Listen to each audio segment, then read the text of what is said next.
to Tripura Info News Update. Taslima কলেজে পড়তে চায়, তাই মুখ্যমন্ত্রীর কাছে সাহায্যের আবেদন জানালেন তাঁর বাবা-মা। মূক ও বধির দিব্যাঙ্গ মেধাবী ছাত্রী তাসলিমা।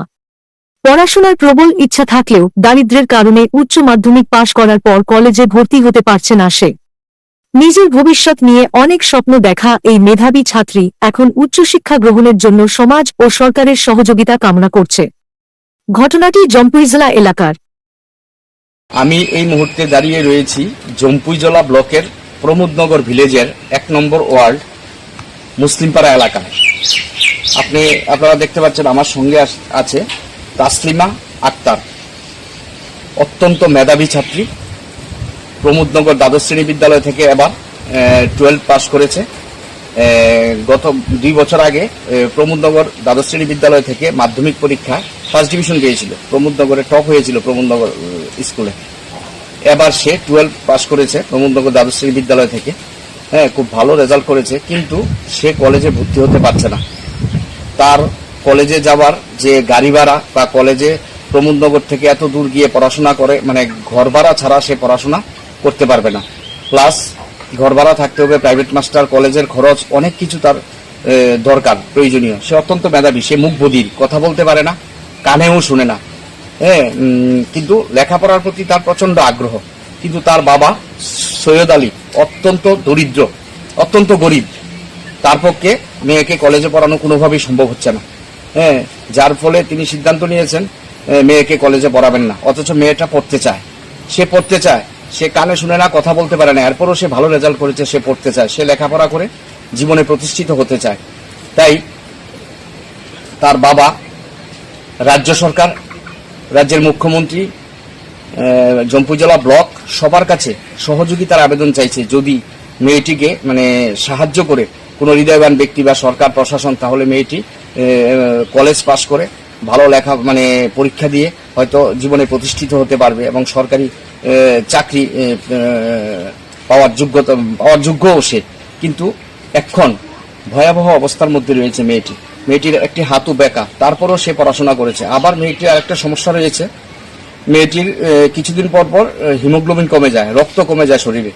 কয়েক মাস পর পর তাকে জিবি হাসপাতালে নিয়ে রক্ত দিয়ে আসতে হয়। কিন্তু তার বাবার পক্ষে এই হেন অবস্থা, তার বাবার পক্ষে আর পড়াশোনা করানো তাকে কোনোভাবেই সম্ভব হচ্ছে না। তো এই মেয়েটি দিব্যাঙ্গ ভাতা পাচ্ছে 2000 টাকা করে। মেয়েটির বাবা এবং পরিবার আবেদন জানিয়েছে রাজ্যের মুখ্যমন্ত্রীর কাছে, যাতে করে মুখ্যমন্ত্রী the chief minister intellectual disabilities pension একটা চালু হয়েছে মুখ্যমন্ত্রীর নামে। যদি ওই ভাতাটা 5000 টাকা, যদি ওই ভাতাটা ব্যবস্থা করে দেওয়া হয় মেয়েটাকে, তাসলিমা আক্তারকে, তাহলে সে অন্ততপক্ষে তার কলেজের পড়াশোনার খরচটা হয়ে যাবে। তাই তার বাবা আজকে আমাকে খবর দিয়েছে। ওনারা ভালোভাবে কথা বলতে পারেন না, কিন্তু ওনারা জানিয়েছে এই সমস্যাটা। তো আমি রাজ্য সরকার, স্থানীয় পঞ্চায়েত, স্থানীয় নেতৃত্ব এবং হৃদয়বান ব্যক্তি এলাকার বা রাজ্যের যারা আছে সবার কাছে আমি অনুরোধ করব, যাতে মেয়েটি যাতে কলেজে পড়াশোনা করতে পারে, তার জন্য মেয়েটিকে অর্থনৈতিকভাবে সাহায্য করার জন্য আমরা সবাই যাতে এগিয়ে আসি। আমার এই একটা আবদার থাকবো, কারণ একটা মেয়ে পড়তে চায়। অনেকে দেখা যায় সুস্থ সবল শরীর হয়েও, অনেক অর্থনৈতিক অবস্থা বাবা মার ভালো থাকার পরেও অনেকে লেখাপড়া করতে চায় না। কিন্তু মেয়েটি পড়তে চায়, শারীরিক এত অক্ষমতা সত্ত্বেও সে পড়তে চায়, সে লেখাপড়া করে বড় হতে চায়। গ্রাম্য একটি প্রবাদ আছে, লেখাপড়া করে যে গাড়ি ঘোড়া চড়েছে। তো মেয়েটিরও ইচ্ছা সে লেখাপড়া করে জীবনে প্রতিষ্ঠিত হবে, তার বাবা মায়ের পাশে দাঁড়াবে। এখন দরকার তার অর্থনৈতিক সাহায্য, না হলে মেয়েটির কলেজে লেখাপড়া বন্ধ হয়ে যাবে। আমরা জানি একটা বিষয়, পিতৃ সম্পত্তি ভাগ হয়, সমস্ত কিছু ভাগ হয়, কিন্তু লেখাপড়ার ভাগ কোনোদিন হয় না। এক বাবা মার যদি 4-5 জন সন্তানও থাকে, বাবার যতটুকু সম্পত্তি থাকে সবটা ভাগ হবে সবার মধ্যে, কিন্তু লেখাপড়া যে ভালো করবে তার লেখাপড়ার কোনোদিন ভাগ হয় না। সম্পত্তি ভাগ হয়, লেখাপড়ার ভাগ হয় না।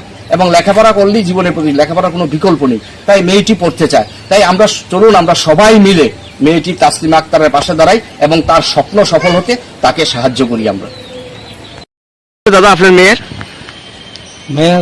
আমি গরিব মানুষ, তারা পড়াইতাম পারি না। মাধ্যমিক রেজাল্ট করছে, ভালো রেজাল্ট। তারপর এখন 12 পাস করছে, কোন কলেজে যাওয়ান লাগে। আমি তো কলেজে কেমনে যাই, আমি খাইয়ে বাঁচতে পারি না। তারপরে জম্পুইজলার তো বিশালগড় বা অথবা উদয়পুর কলেজটা আমি পড়াই যেতাম না। মুখ্যমন্ত্রীর কাছে আমি আবেদন করি 5,000 টাকা ভাতা বলা আছে বা নাহলে স্কুটি বিকলাঙ্গ স্কুটি হইলেও তাকে নিয়ে পড়াইতাম, কলেজে কলেজে নিয়ে পড়াইতাম। হ্যাঁ কি কথা কইতে পারেন না? কথা কইতে পারে না, কানেও শোনে না, এর রক্ত দেওয়ান লাগে, কদিন পরে পরে জীবনে রক্ত দেয়, অসুস্থ না, অসুস্থ। কিন্তু এ পড়তে চায়। এ পড়তে চায়, ভালো রেজাল্ট করতে চায়, পড়তে চায়, আমি পড়াইতে পারতাম না, আমি তো ভাত খেয়ে বাঁচি না, গরিব মানুষ আমি। নাম কি আপনার মেয়ে? তাসলিমা আক্তার, হ্যাঁ, মাধ্যমিকও কি শুনলাম ভালো রেজাল্ট ভালো করছে? রেজাল্ট করছে, কোন স্কুলতে দিছে? প্রমোদনগর স্কুল থেকে প্রবন্ধনগরে টপ হয়েছে বলে। হ্যাঁ, টপ। এবার 12 পাস করছে। এবার 12 পাস করছে, সেকেন্ড ডিভিশন মনে হয়। আপনার নাম কি? সৈয়দ আলী। কি করেন আপনি? এমনি আমি এমনি কাজ টাজ যেটা জানলা যেটা পাই এটা করে খাই। তো লক্ষণ যদি আপনি বিকলাঙ্গ স্কুটিটা যদি পায় অথবা 5,000 টাকা ভাতা পায় তাইলেই পড়াশোনা হইব কলেজে, না হইলে আর পড়াইতেন না? সম্ভব হইব আর কি, নাইলে তো পারতাম না, নাহলে পড়াইতেন না? না পড়াই পারতাম না। মায়েরা পড়তে চায়। পড়তে চায় না। এই জায়গাটার নাম কি? দা প্রমোদনগর মুসলিম পাড়া, কোন ব্লক? জম্পুই জেলা বলো। এক মেয়ে আপনার? এক মেয়ে।